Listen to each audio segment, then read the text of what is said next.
नमस्कार स्टूडेंट। बहुत बहुत स्वागत है एक बार फिर से मेरे इस यूट्यूब चैनल पे। मैं हूं आपका दोस्त मोहम्मद फिरोज शेख। आप सीखते हैं मेरे साथ कक्षा 10 की साइंस को। जैसा कि आप सभी स्टूडेंट को पता है कि हमारे बोर्ड एग्जाम में 50% क्वेश्चन जो होते हैं ऑब्जेक्टिव के आने वाले हैं।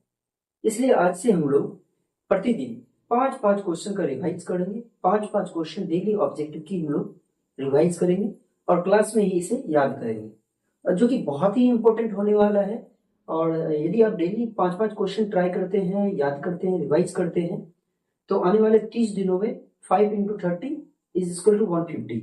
150 क्वेश्चन आप बिना किसी रटे क्लास को अटेंड करके आप क्लियर कर सकते हैं। ठीक है, तो चलिए वीडियो को स्टार्ट करते हैं। हम लोग आज एक नया टॉपिक लिए हैं। 5 क्वेश्चन जो रिवाइज करने वाले हैं वो एसिड, बेस एंड साल्ट यानी अम्ल, क्षार और लवण वाले चैप्टर के 5 इंपोर्टेंट क्वेश्चन हैं। इसके बाद मैं आपको एक क्वेश्चन दूंगा जिसका आंसर आपको कमेंट में करना है। जिन्होंने सही आंसर दिया अगले लेक्चर में उसका मैं नाम दूंगा। राइट, आइए तो वीडियो को स्टार्ट करते हैं।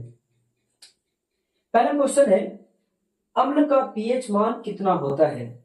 और यहाँ देखिए कि आप 2017 में पूछा गया सवाल है, अम्ल का पीएच मान कितना होता है। ठीक है ना। तो एक नंबर है 7 से अधिक, बी नंबर है 7 के बराबर, और सी नंबर है 7 से कम, और डी नंबर है नन ऑफ दिस। तो दोस्तों, अम्ल का पीएच मान जो होता है हमेशा 7 से कम होता है, और क्षार का पीएच मान 7 से अधिक होता है, और जो मेरा उदासीन होगा यानी सॉल्ट होगा उसका पीएच मान 7 होता है। ठीक है ना। तो हम लोगों का क्वेश्चन यहाँ क्या है, अम्ल का पीएच मान कितना होता है। जैसे ही हम लोग अम्ल का पीएच मान की बात करते हैं तो अम्ल का पीएच मान हमेशा 7 से कम होता है। तो क्या हो जाएगा answer? Answer number option number C. ठीक है दोस्तों, कोई दिक्कत नहीं। आइए दूसरा क्वेश्चन को समझते हैं। सेब में कौन सा अम्ल पाया जाता है? यानी कि पूछ रहा है कि सेब में कौन सा अम्ल पाया जाता है। तो दोस्तों, एक नंबर है एस्केर्बिक अम्ल, दूसरा नंबर है टैनिक अम्ल, ऑप्शन नंबर सी है मौलिक अम्ल, और ऑप्शन नंबर डी है हमारा लैक्टिक अम्ल। तो दोस्तों पहले समझते हैं ऑप्शन में। एस्केर्बिक अम्ल जो है, हमारा एस्केर्बिक अम्ल पाया जाता है नींबू में। ठीक है, तो यहाँ पे वो नहीं होगा। दूसरा है टैनिक अम्ल। आप लोग को पता है कि टैनिक अम्ल किसमें पाया जाता है? किसमें पाया जाता है? जी हाँ, बिल्कुल सही, टैनिक अम्ल पाया जाता है हमारा चाय में। ठीक है ना। तो ऑप्शन नंबर डी मेरा क्या है? मौलिक अम्ल। और ऑप्शन नंबर डी क्या है? लैक्टिक अम्ल। तो दोस्तों, जो दूध होता है, गाय की दूध होता है, ठीक है ना, उसमें लैक्टिक अम्ल पाया जाता है। ठीक है, अब मेरा तो ऑप्शन क्या बच गया? Option number C. तो कायदे से ऑप्शन नंबर सी क्या हो जाएगा हम लोगों का आंसर। ठीक है ना। तो कोई अगर पूछे एग्जाम में, अगर पूछे कि मौलिक अम्ल किसमें पाया जाता है, तो सेब में पाया जाता है। या फिर उल्टा भी पूछे कि सेब में कौन सा अम्ल पाया जाता है, तो हम लोग बिना डरे बिना हिचके क्या बोलेंगे? मौलिक अम्ल। ठीक है ना। आइए क्वेश्चन नंबर 3 देखते हैं हम लोग। अमाशय का पीएच मान कितना होता है? ठीक है ना। अमाशय इन द सेंस, इसे इंग्लिश में हम लोग स्टमक कहते हैं। ठीक है ना। तो अमाशय का पीएच मान कितना होता है? हम लोग जानते हैं कि अमाशय में कौन सा एसिड स्रावित होता है। हम लोगों को पता है, बायोलॉजी में हम लोग पढ़ा है, हम लोगों ने पढ़ा है कि अमाशय की भित्तियों से क्या निकलता है? जठर रस निकलता है, यानी HCl निकलता है, हाइड्रोक्लोरिक एसिड। ठीक है ना, जिसका पीएच मान कितना होता है?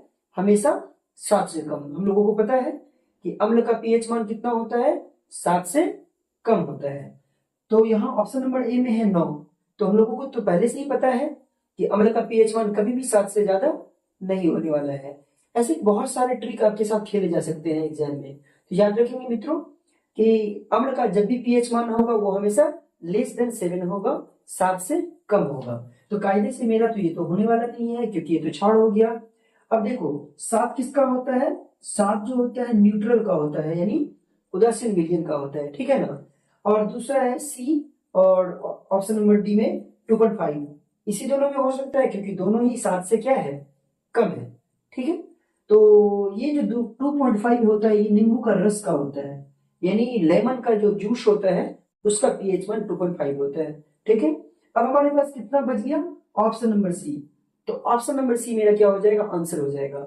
ऐसे कहीं किताब में 1.0 लिखा रहेगा, तो ये मान हम लोग स्टमक का पीएच मान कितना होता है?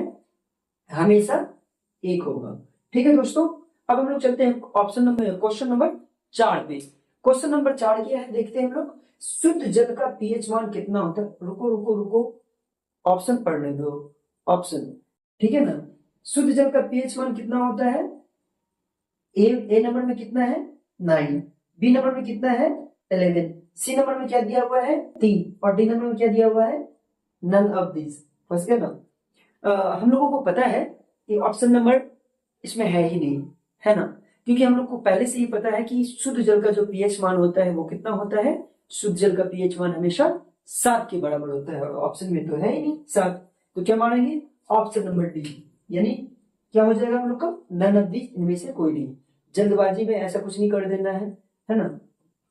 तो यहाँ कितना हो जाएगा शुद्ध जल का पीएच मान? 7 होने वाला है।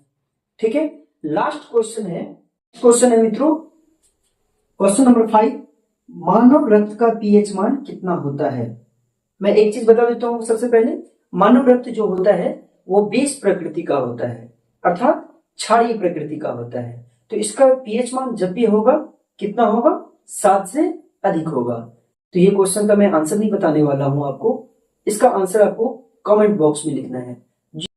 आज के लिए इतना ही, मिलते हैं नेक्स्ट वीडियो में। अगर आपको लगे कि ये वीडियो आपकी काम की चीज है तो आप वीडियो को लाइक करें, वीडियो को दोस्तों में शेयर करें और ज्यादा से ज्यादा सब्सक्राइब करें।